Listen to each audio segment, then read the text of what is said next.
अच्छा ये बताओ आपके गांव में काली मैया है कि नहीं है? हाथ उठा के बताओ ऐसे।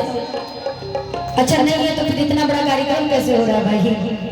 बोले काली मैया की ये बात है नहीं।